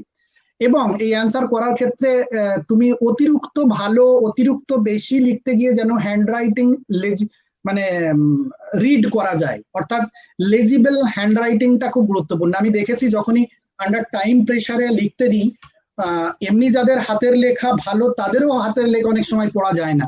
সুতরাং যাদের হাতের লেখা একটু খারাপ খেয়াল করবে, দরকার হলে 2টো সেন্টেন্স, একটা করে সেন্টেন্স আমি পার কোশ্চেনে কম লিখবো, কিন্তু আমার হাতের লেখাটা যেন পড়া যায়, এক্সামিনারকে যেন 2বার 4বার আটকে যেতে না হয় এক্স্যাক্টলি কি লিখেছে সেটা বোঝার জন্য। এটা কিন্তু খেয়াল রাখবে, এটা খুব গুরুত্বপূর্ণ তোমাদের এই পার্টটাতে। এটা এই মুহূর্তে হয়তো তোমাদের মনে হতে পারে যে না ঠিক আছে আমি তো হাতে লেখা যায়, কিন্তু যখন 1 ঘন্টার মধ্যে 6টা পার্টকে লিখবে তখন তুমি নিজেই দেখবে তোমার নিজের লেখা হয়তো পড়তে পারছো না। তুমি যদি নিজে না পারো তাহলে এক্সামিনার কি করে পড়বে? আর পড়তে না পারলে তুমি যতই ভালো ইনপুট দাও না কেন, তুমি যত ভালোই ডেভেলপ করো না কেন ম্যাটেরিয়াল, সেটা যদি এক্সামিনারের কাছে কমিউনিকেটই না করতে পারো, কনভে না করতে পারো মেসেজটা, তাহলে সেটা মার্কস দেবে কি করে? সুতরাং লেজিবল হ্যান্ডরাইটিং একটা খুব গুরুত্বপূর্ণ ফ্যাক্টর। এন্ড নেক্সট হচ্ছে কারেক্ট স্পেলিং। তুমি না জানলে শব্দটা ছেড়ে দাও, স্পেলিং, কারণ অল্প শব্দের মধ্যে পুরো খাতাটা তো, আর পুরোটাই ল্যাঙ্গুয়েজ পেপারের টিচাররা দেখবেন, ল্যাঙ্গুয়েজ পেপারদের টিচারদের কিন্তু একটা স্পেলিং ভুল করার প্রতি তাদের একটা আলাদা মানে তারা ক্ষমার চোখে দেখে না। তোমরা যদি দেখো যারা ল্যাঙ্গুয়েজ পেপার খাতা দেখবেন, স্পেলিং ভুল করাটা তাদের কাছে একটা অফেন্স। ঠিক আছে, তো সুতরাং চেষ্টা করবে স্পেশালি বাংলায় যেন কোনো মতেও না ভুল হয়। ইংলিশে যদি প্রতিশব্দ দিতে পারো, মানে বানান সম্পর্কে যদি ধারণা না থাকে এবং যদি তার বিকল্প ব্যবহার করতে পারো সেটা করবে, কিন্তু ভুল বানান ব্যবহার করবে না। ভুল বানান অযথা তোমার কন্টেন্ট ভালো থাকলেও ওই বানানটার কারণে তুমি যে মার্কস পেতে তাতে একটা আলাদা করে ওরা মেন্টালি একটা মার্কসে কিন্তু ডিডাক্ট করে নেবে। সুতরাং স্পেলিং চেক বা কারেকশন বলবো না, কারেকশন করার কোনো সুযোগ নেই এখানে। এরকম আমি বলার সুযোগ নেই যে লাস্টে গিয়ে তুমি 5 মিনিট সবটা দেখবে কারেকশন করবে, সুযোগ নেই। সুতরাং স্পেলিং এর ক্ষেত্রে কিন্তু মাথায় রাখবে যে আমি যেন ঠিক বানানটা লিখতে পারি। এবার হচ্ছে যেটা খুব গুরুত্বপূর্ণ এবং শুরু থেকে শেষ পর্যন্ত, শুরুতে যে কনফিডেন্স নিয়ে লেখা শুরু করেছিলে, লাস্ট লাইনটাও তোমাকে টাইমের ডিস্ট্রিবিউশনটা এতটাই তোমাকে নিখুঁতভাবে করতে হবে। আমি বারবার তোমাদেরকে টাস্ক খুব হালকা করে দিচ্ছি, কন্টেন্ট নিয়ে তুমি কম্প্রোমাইজ করো, কিন্তু প্রত্যেকটা টপিককে মানে প্রপার টাইমিং দেওয়াটার ব্যাপারে কম্প্রোমাইজ করার জায়গা নেই। অর্থাৎ তুমি যখন লাস্ট কোশ্চেনের অ্যান্সারটা দেবে, লাস্ট মিনিটে যে লাইনটা লিখবে সেটা সম্পর্কে যেন তুমি ইকুয়ালি কনফিডেন্ট থাকো। অর্থাৎ তোমার যেন আফসোস না থাকে, রিগ্রেট না থাকে যে আমি আরেকটু বেটার লিখতে পারতাম, লাস্ট সেন্টেন্সটা আমার আগে টাইম চলে গেছে বলে আমি লাস্ট সেন্টেন্সটা লিখতে পারলাম না, এই জায়গাটা যেন না থাকে। তোমার টাইমের ডিস্ট্রিবিউশনটা কিন্তু শেষ বাক্য পর্যন্ত যেন তুমি তোমার কাছে স্যাটিসফাই থাকো যে আমি পুরো সময়টাকে আমি যেমন চেয়েছিলাম তেমন ভাবে ইউটিলাইজ করেছি, এইটা যেন তোমার কাছে পুরোপুরি তুমি যেন কনফিডেন্ট থাকো। এবার এই পর্যন্ত মোটামুটি মূল বিষয়টা আমার মানে আমি যেটা মেনলি যেটা আমি ফ্যাক্টর আজকে বলবো বলে তোমাদের ইস্যু করেছিলাম, শান্তনুর সাথে আমার যেটা কথা হয়েছিল যে টাইম ফ্যাক্টরটা খুব গুরুত্বপূর্ণ ফ্যাক্টর, সুতরাং টাইম ম্যানেজমেন্টটাকে নিয়েই বলার আমার মূল টার্গেট ছিল। আমি যেটা বলতে চেয়েছি, আশা করি আমার আর এর বেশি কিছু আমার এ ব্যাপারে বলার নেই, এর কম্পিটিশনের রেঞ্জ কিরকম আমার জানা নেই, বা এর অ্যাকচুয়ালি প্রসিডিওর মানে ক্লার্কশিপের টোটাল মেরিট লিস্ট কিভাবে ফর্ম হয়, সম্ভবত প্রিলিমস এর মার্কস অ্যাড হয় ইত্যাদি ইত্যাদি অনেক ফ্যাক্টর আছে, খুব বেশি গুলো এই ব্যাপারে। হ্যাঁ, এখানে একটা প্রশ্ন আছে আমার না ছাত্রদের প্রশ্ন আছে যে আপনার যে প্রিলিমস এর মার্কস খুব কম আছে, আত্মবিশ্বাস তলানিতে এসে ঠেকেছে, আমরা কি করব এখানে? এবার এখানে একটা কথা যে যে জিনিসটা আন্ডু করা যায় না সেটা নিয়ে তো ভাবার জায়গা নেই। প্রিলিমস এর মার্কস আমার বেশি থাকুক বা কম থাকুক, আমি তো ওটাকে আন্ডু করে নতুন করে কিছু করতে পারবো না। এবং প্রিলিমস এর মার্কস যদি এখানে অ্যাড হয়, আমার কাছে এই মুহূর্তে সামনে যে অপরচুনিটি আছে সেটাকে আমি ম্যাক্সিমাম আউটপুট আনার চেষ্টা করব, তারপরে যা হবে দেখা যাবে। এর বাইরে তো আর কিছু বলার নেই এখানে। আমার যদি প্রিলিমসে মার্কস খুব কম থাকে, এটা দুঃখ বিলাস এই জিনিসটা থেকে বেরিয়ে আসতে হবে। আমার মার্কস কম আছে, আমাকে সাফার করতে হতে পারে, একদম প্লেন। এখানে আমি তোমাকে সান্ত্বনা কি দেবো? তুমি যদি প্রিলিমসে এতটাই কম মার্কস পেয়ে কোয়ালিফাই করে থাকো, সুতরাং তারপরে দেখা গেল মেনে হাইয়েস্ট পেয়েও তুমি পেলে না, সান্ত্বনা দিতে পারি, পরের মানে নেক্সট টাইম বেটার করবে। বাট আমি তো যেটা বলবো সেটা হচ্ছে যেটা আন্ডু করা যাবে না সেই জিনিসটা নিয়ে ভাবার আর কোনো অবকাশ নেই। সুতরাং যেটা আমরা এই মুহূর্তে আছে আমি সেখানটাতে আমার এক্সিস্টিং নলেজটাকে অ্যাপ্লাই করে আমি যেন বেস্ট আউটপুটটা আনতে পারি, সেই বেস্ট স্কোরটা আনতে পারি, আমি এখন সেই চেষ্টাই করবো, আমি সেদিকেই ফোকাস করবো। That's all. আর কোনো প্রশ্ন আছে? স্যার আমি একটা প্রশ্ন করছি যে স্যার বলছে যে সাপোজ মানে ওই এক্সপেক্টেড রিপোর্টস কিছু বলতে বলছে, এবার সেটা নিয়ে কিছু বলবেন স্যার? না, একদমই না, এটা নিয়ে বলার কিছু নেই। এটা নিয়ে অনেক কিছু অ্যাকচুয়ালি বলার আছে। এক্সপেক্টেড রিপোর্ট যারা একটু এখানে বোধহয় আমার স্টুডেন্ট যারা রয়েছে তাদের অনেকেই আছে, তাদের মধ্যে কেউ এই কোশ্চেন করবে বলে আমার মনে হয় না। বাইরের যারা করছো তাদেরকে বলি এ ব্যাপারে বলার কিছু নেই, কারণ ওইভাবে এক্সপেক্টেড রিপোর্ট কিছু হয় না। পারমুটেশন কম্বিনেশন করলে হাজার একটা এক্সপেক্টেড হতে পারে। এটা যে করছে এটা একটা লটারির মতো গেম। বেটার হচ্ছে আমি কিভাবে যে কোনো বিষয়ের আমাদের এক্সপেক্টেড মানে নোন রিপোর্ট কিছু পাবো এরকম এক্সপেক্ট করে আমি হলে যাব না, কিন্তু যে কোনো বিষয়ের উপরে 10 মিনিট লেখার জন্য যে নলেজটা দরকার সেটা তোমাদের আছে, এটুকু কনফিডেন্স আমার আছে। যে কোনো বিষয়ের উপরে 10 মিনিট লেখার জন্য যেটুকু প্রয়োজন সেইটুকু। প্রথম কথা, এক্সপেক্টেড রিপোর্টের দরকার কি? এখানে তো হিন্টস দেওয়া থাকছে, আমাকে পয়েন্টস বলে দিচ্ছে। আমি যেটা দেখলাম যদি ওটাই ফরম্যাট হয়, আমি কেন রিপোর্ট এক্সপেক্টেড, আমি কেন মানে অপ্রাসঙ্গিক বিষয়ে টাইম ইনভেস্ট করব?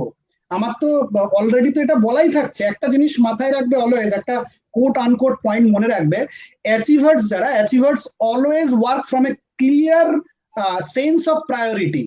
আমি কোনটাকে প্রায়োরিটি দেব, আমার যদি প্রায়োরিটি সেন্সটা ক্লিয়ার না থাকে আমি অ্যাচিভ করতে পারবো না। আমার এক্সপেক্টেড রিপোর্টের কোনো প্রায়োরিটি এই পরীক্ষার জন্য লাগবে না, কারণ আমাকে হিংস দেওয়া থাকছে। আমি রিপোর্ট লেখার মূল বেসিক ফরম্যাটটা জেনে যাব, আর ওখানে আমাকে অলরেডি বলে দিচ্ছে। এবার সেই কাকে আবার বলে দিচ্ছে, প্লাস আমাকে এরকম নয় যে 10 দিন টাইম দিচ্ছে সুতরাং যারা রিসার্চ অনেক পড়াশোনা করবে তারা খুব ভালো লিখতে পারবে, আমি পারবো না, এরকমও তো নয়।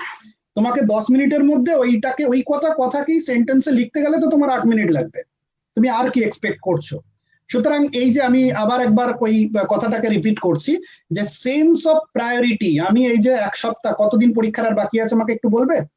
এক্স্যাক্টলি 15 দিন। 15 দিনের মধ্যে আমাকে আমি যদি সেন্স অফ প্রায়োরিটিটা না এখনো পর্যন্ত গ্রো করাতে পারি তাহলে কিন্তু হবে না। তুমি যদি এখন রিপোর্টের সাজেশন করো 50টা এবং সেটা যদি পড়তে থাকো, ব্যাস ওখানেই তোমার অর্ধেক চলে গেল। তো মাথায় রাখবে আমার রিপোর্ট এক্সপেক্টেড ভাবার কোনো দরকার নেই। যেটা এই মুহূর্তে তোমার একদম মানে খুবই গুরুত্বপূর্ণ, যেটা মানে সিঙ্গুলার ফোকাস যেটার উপরে রাখা দরকার, সেটা হচ্ছে আমি যেটা লাস্টে বলবো, তার আগে যদি কোনো কোশ্চেন থাকে বলে না, একদম এই কটা দিনে যেটা করবে সেটা আমি লাস্টে তোমাদের বলে দেবো। আর কোনো কোশ্চেন কি এখানে এসছে? না, সেরকম কিছু আর কোশ্চেন নেই স্যার। কিছু আচ্ছা, কিছু টেকনিক্যাল কোশ্চেন্স রয়েছে, ওই ওই লাইন টানলে হবে কিনা ওগুলো আমরা আমাদের ডিসকাশনে সলভ হয়ে গিয়েছে।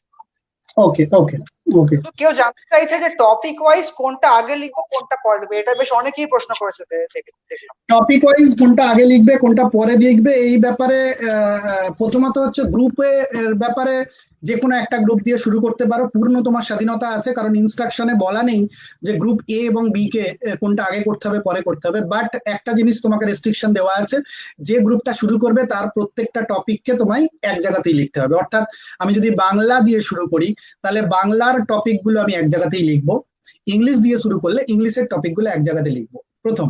দ্বিতীয় হচ্ছে টপিকের মধ্যে কোনটা আগে লিখবো কোনটা পরে লিখবো এরও কোনো হার্ড অ্যান্ড ফাস্ট রুল নেই। তুমি যে তোমার কাছে যদি মনে হয় যে আমার কোনো পার্টিকুলার জিনিসটা আগে লিখলে আমার বেটার হতো, আমার কনফিডেন্স লেভেলটা বাড়তো, তুমি লিখতে পারো, কোনো অসুবিধা নেই। যদি মনে হয় যে না আমি ওরকম কোনো ব্যাপার নেই, তাহলে সিরিয়াল মেনটেন করো, অর্থাৎ যেরকম কোশ্চেনের সিরিয়াল আছে অ্যাকর্ডিংলি লেখো। আর কোনো কোশ্চেন? না স্যার, আর তেমন কিছু কোশ্চেন নেই, এবার আপনি যেটা দিয়ে যাবেন সেদিকে এগোতে পারেন। আচ্ছা, একটাই কথা আর বলার, মোটামুটি বেসিক জিনিস আমার সবই বলা হয়ে গেছে। একটাই কথা, সেটা হচ্ছে এই কদিনে যেটা করতে পারো তোমরা, করবে আর কি, করা উচিত, সেটা হচ্ছে তোমরা একটা বা দুটো করে টেস্ট দাও। যেখান থেকে তোমাদের একমাত্র দরকার সেটা হচ্ছে 1 ঘন্টার মধ্যে 6টা টপিকের ওপরে তুমি প্রপারলি সুবিচার করতে পারছো কিনা সেটা টেস্ট করা। এর জন্য কোনো রকম মানে বাড়িতে বসেই কাজটা করতে পারো, কোনো রকম তোমায় কারোর এক্সটার্নাল হেল্পের দরকার নেই। যদি নিজে অনেস্ট হও, যদি নিজের প্রতি মনে হয় যে আমার চাকরিটা দরকার, তাহলে তুমি নিজে কোশ্চেন পেপার তৈরি করে নাও। খাটতে তো হবে, 15 দিন আছে, খুব বেশি টাস্ক আমি দিচ্ছি না। তুমি নিজে 5টা বা 6টা বা যতটা পারবে 10টা কোশ্চেন পেপার একদিনে বসে তৈরি করে নাও। যদি অ্যাভেলেবেল কোশ্চেন মার্কেটে থাকে বা তোমাদের উদ্যোগ গ্রুপের কোশ্চেন যদি থেকে থাকে ও তোমাদেরকে যদি আগে দিয়ে থাকেন, বা যেখান থেকে পাবে, এখন তো সবকিছুই অ্যাভেলেবেল, যদি অ্যাভেলেবেল হ্যাঁ স্যার, থাকে ভালো। আমরা মোটামুটি অলরেডি 5টা মক নিয়ে ফেলেছি। তো তো তো ভেরি গুড। সেই কোশ্চেন গুলো আমরা আমাদের গ্রুপে অ্যাভেলেবেল রয়েছে। মানে প্রচুর ব্যাস, লোক তাহলে পরীক্ষা যারা দিয়েছে, প্রচুর খাতা চেক হয়েছে, সবই হয়েছে। Well and good. তাহলে ওই কোশ্চেন গুলো, বা যদি মনে করো একটু ডিফারেন্ট কোশ্চেন তোমার লাগবে, তাহলে তুমি নিজে, আমি সেলফ স্টাডি যারা করে এরকম এই ধরনের সিচুয়েশনের ক্ষেত্রে আমি তাদেরকে যেটা বলি, তুমি নিজে 5টা কি 6টা কোশ্চেন সেট বানাও। সবসময় পরজীবী পরনির্ভরশীল হলে হবে না, নিজের উপরেও খানিকটা নির্ভরশীল হয়ে উঠতে হবে। তুমি নিজে 5-6টা কোশ্চেন সেট বানাও, বানিয়ে আলাদা করে রেখে দাও। র্যান্ডমলি একটা করে পার ডে টানবে, তুমি জানো না কোনটা টানবে, তুমি নিজে প্রথমে বানিয়ে ওটাকে সাফল করে রেখে দাও। এবার একটা করে পার ডে টানবে, তুমি ঘড়ি ধরে 1 ঘন্টায় কোশ্চেনটার অ্যান্সার করবে। করার পরে আরো 2-3 ঘন্টা দেবে, নিজেরটাকে এভ্যালুয়েট করবে। আমরা নিজেরটা এভ্যালুয়েট করতে পারি, খুব ভালোভাবেই পারি। আমি বারবার বলছি, সেলফ ডিপেন্ডেন্সিটা এখানে একটু তৈরি করো। নিজে এভ্যালুয়েট করতে গিয়ে দুটো জিনিস খেয়াল রাখবে। এক, আমি পুরো টাইমটাকে প্রপারলি ডিস্ট্রিবিউট করে কোশ্চেন করতে অ্যান্সার করতে পেরেছি, না কোনো একটার পিছনে অতিরিক্ত টাইম দিয়েছি, কোনো একটাকে আমাকে কম্প্রোমাইজ করতে হয়েছে, আমি 8 মিনিটের জায়গায় 10 মিনিটের জায়গায় আমাকে 3 মিনিটে 4 মিনিটে লিখতে হয়েছে। তাহলে পরের পরীক্ষাটা আমি ওটা কনসাসলি খেয়াল রাখবো। আর দ্বিতীয় হচ্ছে কন্টেন্ট ডেভেলপমেন্টের ক্ষেত্রে যেটা খেয়াল রাখবে, সেটা খুব মাইনর জায়গা, কারণ এই সময়ে কিন্তু বিরাট বড় আমি প্রেসি রাইটার, বিরাট বড় রিপোর্ট রাইটার, বিরাট বড় ট্রান্সলেটার, অনুবাদকের ভূমিকায় একেবারে চলে আসতে পারবো, এরকম ইমপ্রুভমেন্টের অবকাশ নেই। এই সহজ সত্যটাকে তোমায় অ্যাকসেপ্ট করতে হবে। সুতরাং আমি দুটো জিনিস খেয়াল রাখবো। এক, আমি পুরো সময়টা ডিস্ট্রিবিউট করতে পারলাম কিনা। দুই, আমার সামান্য কিছু কন্টেন্ট একদম খালি চোখে দেখা যাচ্ছে, এম্পেরিক্যালি স্থূল দৃষ্টিতে আমি দেখতে পাচ্ছি যে এই জিনিসটা আমার মিসিং আছে এখানে, বা এই জিনিসটা আমার এক্সট্রা অ্যাড হয়ে গেছে, বা এই শব্দটার প্রয়োগ আমার ভুল হয়েছে, তাহলে আমি পরের পরীক্ষাতে কনসাসলি ওটাকে খেয়াল রাখবো এবং অ্যাভয়েড করব বা অ্যাড করব। এইভাবে তোমরা আগামী 15 দিনে টার্গেট করো 10টা টেস্ট যেন দিতে পারো, এবং নিজে, এটা কারোর উপরে ডিপেন্ড করার দরকার নেই। যদি সত্যি চাকরিটা পেতে চাও, এইটুকু কিন্তু সাফিসিয়েন্ট। এই যে কথাটা আমি বললাম, এই 10টা টেস্ট তুমি 10টা কোশ্চেন নিজে বানিয়ে নাও, আর যদি গ্রুপ স্টাডি করো, বন্ধু বান্ধব 10জন বন্ধু জোগাড় করো, 10জন 10টা কোশ্চেন করো, প্রত্যেকের কোশ্চেনে প্রত্যেকে পরীক্ষা দাও। এবং এই পরীক্ষা দেওয়ার মূল তোমার ফোকাস হবে, আমি 1 ঘন্টার মধ্যে 6টা অংশই টাচ করতে পারলাম। দ্বিতীয় ফোকাস হবে, কোনো জিনিস একদম খালি চোখে দেখা যাচ্ছে আমি ভুল করছি বা বাদ দিচ্ছি, সেটা রেকটিফাই করতে হবে। এটা করে যদি পরীক্ষার হলে যেতে পারে, এটা করা খুব কঠিন কাজ নয়, কিন্তু কঠিন কাজ। কারণ এটা করতে গেলে তোমাকে একটু পরিশ্রম করতে হবে। তোমাকে একদম মানে বাড়িতে যেহেতু তুমি নিজে নিজেকে চেক করবে, নিজে নিজেকে এভ্যালুয়েট করবে, সুতরাং তোমাকে ঘড়ি ধরে ব্যাপারটা মেনটেন করতে হবে। তোমাকে ঘড়ি ধরে তার পরীক্ষার পরে পোস্ট এভ্যালুয়েশনটা নিজেকে করতে হবে। ফলে নিরপেক্ষভাবে নিজের প্রতি দেখতে হবে তোমাকে যে আমার লেখাটা এই জায়গাটা আমার মিস হয়েছে, এই জায়গাটা ঠিক লিখলে ভালো হতো। দেখবে তুমি যে কোনো মানুষের মানে সেকেন্ড রিডিং হচ্ছে তার খুব ভালো এভ্যালুয়েশন করার জায়গা। আমি নিজে একটা জিনিস যদি লিখি তারপর সেকেন্ড রিডিং যখন করি, তখন ভাববে যে অন্য কেউ এই রিডিংটা পড়ছে। এই ভাবনা থেকে যখন তুমি সেকেন্ড একদম রিডিংটা করবে, তখন তাই। দেখবে অনেক অ্যাসপেক্ট বেরিয়ে আসছে যে অন্যজনের কাছে আমি কি লিখেছিলাম, এই জায়গায় এটা অ্যাড করা যেতে পারতো। তো অটোমেটিক্যালি, সুতরাং কে এভ্যালুয়েট করে দিল, কোন ইনস্টিটিউট দেবে, কখন দেবে, এসবের অপেক্ষায় বসে থাকার দরকার নেই। যদি তুমি মনে করো যে আমি এবছরই আমার জবটা আছে, আমি এখন তাদের জন্য বলছি যারা একেবারে জিরোতে আছো, যারা একদম কোনো প্রিপারেশন টিল নাওনি, জাস্ট মানে ফর্ম ফিল আপ করেছো এবং কোয়ালিফাই করে গেছো, প্রিলিমস মেন দেবে, তাদের জন্য কিন্তু এই যে 15 ডেজ আছে, যে ফরম্যাটটা বললাম, দ্যাটস এনাফ। কারণ এখানে আমি টোটাল সিলেবাসটা তো দেখলাম, আলাদা করে নলেজের কোনো জায়গা নেই, কিন্তু প্র্যাকটিস। কারণ প্রেসি কাকে বলে আমরা জানি, ট্রান্সলেশন কাকে বলে আমরা জানি, রিপোর্ট কাকে বলে আমরা জানি, এই তিনটে অংশ আমাকে টাইমের মধ্যে নামাতে হবে। সুতরাং টার্গেট করো 10টা পরীক্ষা আমি এই 15 দিনে দেব। তুমি 1-2 দিন টাইম নাও, 10টা কোশ্চেন সেট তুমি তৈরি করো, নিজে তৈরি করো। নিজে 10টা কোশ্চেন সেট তৈরি করে সাফল করে দাও, প্রতিদিন একটা করে বের করো, পরীক্ষা দাও এবং ওটাকেই নিজে এভ্যালুয়েট করো। বাকি টাইমটা তুমি ঘুরে বেড়াও, কোনো অসুবিধা নেই। কিন্তু এই 10টা কাজ মানে 10টা অ্যাটেম্প যদি তুমি বাড়িতে নিয়ে নাও, হলে গিয়ে দেখবে পুরো ব্যাপারটা টাইম ম্যানেজমেন্টটা তোমার কাছে জলভাত হয়ে গেছে। আর টাইম ম্যানেজমেন্টটা যদি জলভাত হয়ে যায়, এই পরীক্ষাটা কোয়ালিফাই করা কিন্তু কোনো ম্যাটার না। এখানে দুজন অভিষেক এবং শান্তনু রয়েছে, ওরা অলরেডি এটা ক্র্যাক করেছে। এবং শান্তনুকে আমি পার্সোনালি চিনি, অভিষেকের কথাও শান্তনুর কাছে শুনেছি। ওরাও তো আমার সাথে আশা করি একমত হবে, কারণ এই একদম ধাক্কাটা পার করে এসছে। সুতরাং সময় ম্যানেজমেন্টটা যদি তোমরা করে নাও, কাজটা কিন্তু বারবার মনে রাখবে, যত সহজ করে বললাম, যখন করতে যাবে প্র্যাকটিক্যালি এই 15 দিনে একেবারেই করতে গেলে তোমাকে ঠিক অনেকটা কথা। স্যাক্রিফাইস করতে হবে, অনেকটা স্যাক্রিফাইস করতে হবে তোমাকে। মানে ট্রিমেন্ডাস সেলফ কন্ট্রোল লাগবে। যখন আমি নিজেদের সেলফ স্টাডি ম্যাটারটা কিন্তু অত ইজি নয়। একটা সিস্টেম তোমাকে প্রেসার দিয়ে করিয়ে নিলে যতটা সহজ হয়, আমরা যারা মধ্য মানসিকতা বা মধ্য মেধার লোক, তাদের কাছে সেলফ স্টাডিটা কিন্তু একটা খুব চ্যালেঞ্জ। এবার সুতরাং সেলফ ট্রিমেন্ডাস একটা সেলফ কন্ট্রোল যদি এই 15 ডেজ রাখতে পারো, অনেকে মনে করে যে মানে উইল পাওয়ার, মনে রাখবে will power is not a product of will call. আমি চাইলেই উইল পাওয়ার ডেভেলপ করে ফেলবো এরকম নয়, আমাকে ট্রিমেন্ডাস সেলফ কন্ট্রোল করে ওটা করতে হবে। তোমাকে 2 দিন ধরে মাথায় রাখতে হবে আমি এই কোশ্চেন পেপার গুলো ডেভেলপ করলাম নিজে। হ্যাঁ, আর একটা জিনিস হচ্ছে প্র্যাকটিস করার ক্ষেত্রে নিজেকে একটা লিমিটেশনস দাও, নিজের কাছে একটা টাইম লিমিট দাও, যে আমি পরীক্ষাটা প্রত্যেকদিন রাত 8টায় দেবো, প্রত্যেকদিন সকাল 8টায় দেবো, ওই টাইমটা মেনটেন করবে। তাহলে দেখবে ডিসিপ্লিনটা যখন মেনটেন করতে পারবে, তাহলে পরীক্ষার হলে গিয়ে ওটা চলে আসবে তোমার কাছে। তোমার পরীক্ষা বলে তুমি যখন খুশি বসে গেলে, যখন তোমার গেম খেলতে খেলতে আর ভালো লাগছে না, কি করবো বলে কোশ্চেনটা টেনে নিয়ে বসে গেলে, ওই কনসেন্ট্রেশন কিন্তু তৈরি হবে না। তুমি মেন্টালি যেমন কোশ্চেনটাও তৈরি করবে, শিডিউলটাও নিজে তৈরি করে নেবে যে আমি এই টাইমের মধ্যে পরীক্ষাটা দেবো। That's all. এটুকুই আমার বলার ছিল। এবং যারা এতক্ষণ শুনলে, তাদের সকলকে তাদের সকলের জন্য আমার শুভকামনা রইল। কতজন ছিল আমি জানি না এক্স্যাক্টলি। যে ওই বলো, মানে বলো। যেটা আপনি আগে ওই যে মানে টপিক আসছে সম্পাদকীয়র, কিন্তু লিখতে হচ্ছে নিউজ পেপার রিপোর্ট, এটাকে ট্যাকেল করবো এটা সবার কোশ্চেন ছিল। হ্যাঁ, এখানে আমি এটা একটা কথা বলি, ইনস্ট্রাকশনের বাইরে আমরা যেতে পারবো না। এই কোশ্চেন খুব বড় কোশ্চেন হচ্ছে, আমাদের WBCS এরও কোশ্চেন আছে কিছু, যে কোশ্চেন গুলো বেসিক্যালি সম্পাদককে লেখা চিঠি বলে আসে, কিন্তু সেগুলো কম্পোজিশন, এসে বা প্রতিবেদন লেখার বিষয়।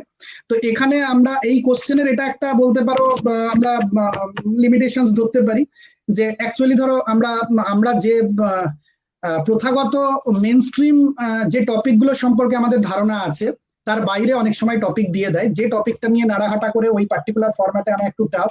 কিন্তু ইনস্ট্রাকশনের বাইরে আমরা বেরোতে পারবো না। আমাদেরকে ইনস্ট্রাকশনে যদি প্রতিবেদন দেওয়া থাকে, আমি সেটাকে প্রতিবেদনই লিখবো। যদি ইনস্ট্রাকশনে সম্পাদকীয় প্রতিবেদন লেখা থাকে, তাহলে সম্পাদকীয় একেবারে প্রতিবেদনের ফরম্যাটে লিখতে হবে। তো এই দুইয়ের বাইরে আমার বেরোনোর কোনো জায়গা নেই। তবে আমার মনে হয় আমি ইংলিশটা দেখছিলাম, ইংলিশে তো সমস্যা হওয়ার কথা নয়, হলে হয়তো কি বাংলাতে কিছু আছে বোধহয়, কি ইংলিশটা আমাকে পাঠিয়েছিলে যে? হ্যাঁ, বাংলাতে স্যার ওই মানে হকার সমস্যা নিয়ে প্রশ্ন করেছে। এবার সেটাকে আর কি নিউজ পেপার ফরম্যাটে লেখা সত্যি মানে আমারই খুব চাপ হয়েছিল লিখতে আর কি, পরীক্ষায় ভেবে চিন্তে না লিখতে। না শান্তনু, এটা একটু এটা এটা মানে প্রতিবেদন এটা লেখা যাবে, হকার সমস্যা নিয়ে প্রতিবেদন লেখার ক্ষেত্রে খুব বেশি সমস্যা হবে না যদিও, তবে আমি এটার আলোচনা করে কনফিউশন বাড়াতে চাইছি না, এই কারণে বাড়াতে চাইছি না, এই অসুবিধাটার কারণে যতটুকু অসুবিধা হবে তার জন্য কিন্তু মানে চাকরি পাওয়াটা আটকাবে না, তার থেকে বরং এই অসুবিধাটার ক্ষেত্রে ওয়ে আউট কি, এইটা গবেষণা করতে গিয়ে স্টুডেন্টরা যে ফাঁদে পা দিয়ে ফেলবে তার জন্য আরো প্রবলেম হতে পারে।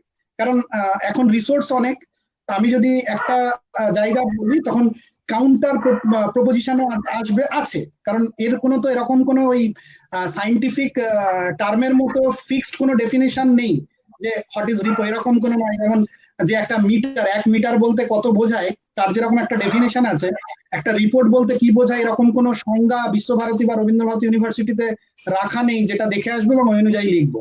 কারণ এটা এক ধরনের নদীর স্রোতের মতো, প্রতিনিয়ত চেঞ্জ হচ্ছে, পুরানো ফরম্যাট, নতুন ফরম্যাট, আধুনিক ফরম্যাট, এবং মাধ্যম যখন চেঞ্জ হচ্ছে, সুতরাং এ নিয়ে খুব বেশি, অন্তত এই পার্টিকুলার পরীক্ষাটার ক্ষেত্রে আমি বলবো খুব বেশি গবেষণা করার কোনো প্রয়োজন নেই।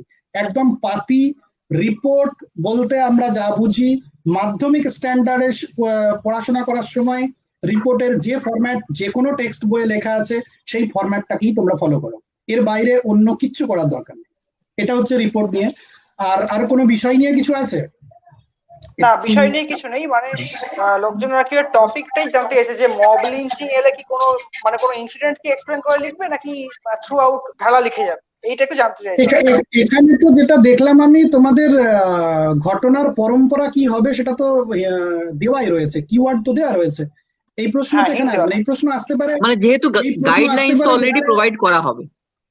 অলরেডি দেওয়া রয়েছে, এই প্রশ্ন আসতে পারে আমাদের একেবারে। ডব্লিউবিসিএস এর ক্ষেত্রে যেখানে ওরকম কিছু দেওয়া থাকে না, সেখানে হ্যাঁ, কোনো রকম একেবারে। কিছু আমাকে, আমি তো মানে একটা জায়গার মধ্যে, হ্যাঁ, একটা এরিয়ার মধ্যে আমাকে বেঁধে দিচ্ছে, এটা যেমন অসুবিধা কিন্তু সুবিধাও বিরাট, এটা সুবিধাও বিরাট, আমাকে কিছু ভাবতেই হচ্ছে না, শুধু সেন্টেন্স গুলো একটু ভার্ব, অ্যাডজেক্টিভ বা নানা রকমের জিনিসপত্র দিয়ে আমাকে একটু মাল মশলা দিয়ে কনস্ট্রাক্ট করে দিতে হবে, এবং খুব বেশি লেভেলের কনস্ট্রাক্ট করারও প্রয়োজন নেই, কারণ ওই যে সময় লিমিট, সময়টা আমার কাছে একটা বড় অ্যাডভান্টেজ, খুব বেশি লেভেলের কনস্ট্রাকশন করতে হবে তাও নয়, সুতরাং এই প্রশ্নগুলো আসার প্রশ্নই নেই। ওকে আর স্যার, কোনো তাহলে প্রশ্ন আছে? মোটামুটি একটা একটা খুব মানে মানে বাজেই প্রশ্ন বলতে পারেন, একটা প্রশ্ন সবাই করছে স্যার, 60,000 ছেলে মেয়ে সবাই তো এই 12, 10, 8-এ যাবে, কিন্তু how to be the needle in the haystack, খড়ের না গাদায় না, ছুঁচ এইটা হবে। এইটা এইটা এইটা একটা ভুল ধারণা যে 60,000 ছেলে মেয়ে সবাই 12, 10, 8-এ যাবে, যাবে না। 60,000 ছেলে মেয়ের যতগুলোকে ক্যান্ডিডেটকে নেবে ততগুলো 12, 10, 8-এ যাবে না, ততগুলো 12, 10, 8-এ যাবে না, বোর্ডকে কম্প্রোমাইজ করে নিতে হয়। যারা তোমরা তো চাকরি করো, তোমরা ভালো বলতে পারবে, হ্যাঁ, অ্যাকচুয়ালি কি যারা করে তারা সবাই, তোমরা তাদেরকে যদি তাদের ড্রাফটিং গুলো দেখো, আমি কাউকে ছোট করছি না, যারা চাকরিটা পেয়েছে তারা সবাই কি তোমার মনে হয় যে 12, 10, 8-এর একদম পারফেক্ট যোগ্যতা কোয়ালিফাই করে এসছে? এমনও আছে সিম্পল রিপোর্ট তো দূরের কথা, একটা সেন্টেন্স ট্রান্সলেটও করতে পারবে না ক্যান্ডিডেট, আমি ছোট করছি না তার যোগ্যতাকে, কিন্তু কারণ হচ্ছে কি ভ্যাকান্সিটাকে তো ফুলফিল করতে হয়, ফলে কম্প্রোমাইজ করতে হয় বেটার, এই ধারণাটাই ভুল। অ্যাকচুয়ালি মনে রাখবে যে মানে যা আমরা সাকসেসফুল হতে পারি, যতটা সাকসেসফুল হতে লাগে ভাবি, তার থেকে অনেক কম করে অ্যাকচুয়ালি সাকসেসফুল হওয়া যায়। আমরা মাথার মধ্যে যেটা ভাবি যে এত করলে তবে সাকসেস পাওয়া যাবে, যারা সাকসেস পেয়েছে তারা যদি অনেস্টলি কনফেস করে তারা বলবে যে আমরা ওর থেকেও কম করে সাকসেসটা পেয়েছি। সুতরাং এই যে কথাটা বললে তুমি শান্তনু, যে 12, 10, 8 এই ফরম্যাটে পুরো টাইম ওয়েল মেনটেন করে পরীক্ষার হলে এবং লাস্ট লাইন পর্যন্ত কনফিডেন্টলি লিখে আসবে, এই সংখ্যাটা খুব কম, এই সংখ্যাটা অ্যাচিভ করাটা not a matter of joke. এটা অ্যাচিভ করতে গেলে আমি একটা ছোট্ট টিপস বলতে পারো, সাজেশন বলতে পারো, আমি ক্যান্ডিডেটকে দিলাম যে মিনিমাম 10টা টেস্ট বাড়িতে নিজের প্রতি অনেস্ট থেকে দাও। আমি আবার বলছি, এটাও খুব বড় ফ্যাক্টর, তুমি সকাল 8টায় দেওয়ার কথা বিকাল 12টায়, দুপুর 12টায় দিলে এটা কিন্তু হবে না, কারণ তুমি সেই টাইম প্রেশারটা মাথার মধ্যে নিলে না। 8টায় দেওয়ার কথা, তোমার ঘুম থেকে উঠতে হবে 7টার সময়, তুমি সেই প্রেশারটা নিয়ে শুতে যাওনি, 7টায় দেওয়ার কথা, তোমার বাড়িতে গেস্ট চলে এসছে, সুতরাং তাকে সাইড করে বা তার প্রেশারটা মাথায় নিয়ে আমি 8টায় পরীক্ষা দিচ্ছি, এই প্রেশার যেটা একটা যে স্ট্রেস টেস্ট, সেটা নিয়ে যদি তুমি পরীক্ষা দাও, এবং এই কাজটা তো ছোট ইজি নয়, এই কাজটা করতে হবে, করে হলে গিয়ে সেইটাকে ইমপ্লিমেন্ট করতে হবে, তারপরে হল থেকে বেরোবে, এই সংখ্যাটা খুব কমজন করবে। এবং ইনফ্যাক্ট যারা চাকরি পাবে, এটা না করেও অনেকে চাকরি পাবে, আর এটা করলে শিওর ভার্চু মানে এটাকে, এই সিওরিটিটা তো ওইভাবে কোনো বন্ডে বলা যায় না, কিন্তু প্র্যাকটিক্যালি এইটা যদি কেউ করে পরীক্ষার হলে যেতে পারে এবং যদি নিজের এই জায়গাটাকে এনশিওর করতে পারে, তাহলে কনফার্ম সে জবটা পাবে। আর কোনো কোশ্চেন? না স্যার, আর তেমন করে আর সবই টেকনিক্যাল কোশ্চেন, যেগুলো আমরা মানে বিগত সমস্ত ডিসকাশনে সলভ করেছি। অলরেডি একাধিকবার ছিল আলোচনা করা হয়েছে। আমি শুনেছি, তাহলে আর নতুন করে বলার কিছু নেই। এখানে একটা কোশ্চেন এসছে যেটা বিশেষের সাথে একটু রিলেটেড, বলে নি, জায়গার নাম ব্যক্তির নাম কি রিপোর্টে দেবো নাকি ক খ গ ঘ দেবো? এখানে একটা কথা, তোমাদের এই প্রশ্নটাও এখানে আসবে না, মোস্ট প্রবাবলি সুজিত কি সুজিত মন্ডল। তো প্রথমত হচ্ছে এখানে জায়গার নাম দিয়েই কোশ্চেন রয়েছে, আমার তো অন্য কিছু ভাবার জায়গাই নেই। আমি দেখছিলাম মিদনাপুর, হলদিয়া, একদম প্রপার জায়গার নাম দেওয়া রয়েছে, সুতরাং জায়গার নাম না দিলে তোমার নাম্বার কাটা দেবে, ক খ গ ঘ দেওয়ার জায়গায় নেই। আর এটা ভ্যালিড কোশ্চেন হচ্ছে বিসিএস এর ক্ষেত্রে, বা যেখানে এরকম ধরনের মেনশন করা থাকে। না স্যার, মানে এর প্রশ্ন করছে যদি কোথাও মেনশন না করা থাকে তখন কি হবে?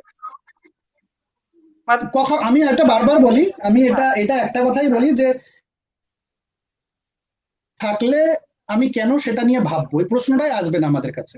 পরীক্ষার কোশ্চেন পেপার এমন একটা জিনিস, কোশ্চেন পেপারটাই হচ্ছে একমাত্র জায়গা যে আমি কতটুকু এরিয়ার মধ্যে নিজেকে নাড়াচাড়া করতে পারবো।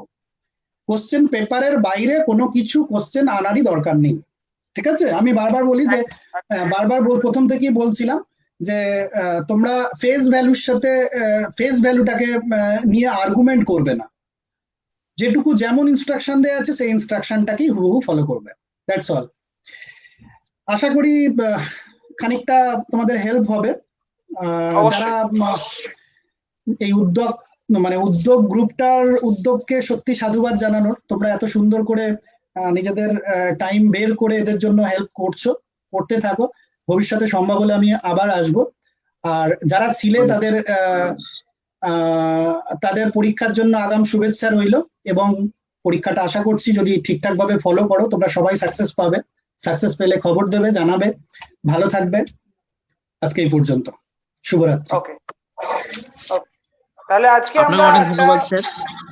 একদম আপনাকে অনেক থ্যাংক ইউ স্যার। তো অভিষেক তুমি ফিনিশ করো। আমি বেরোলাম।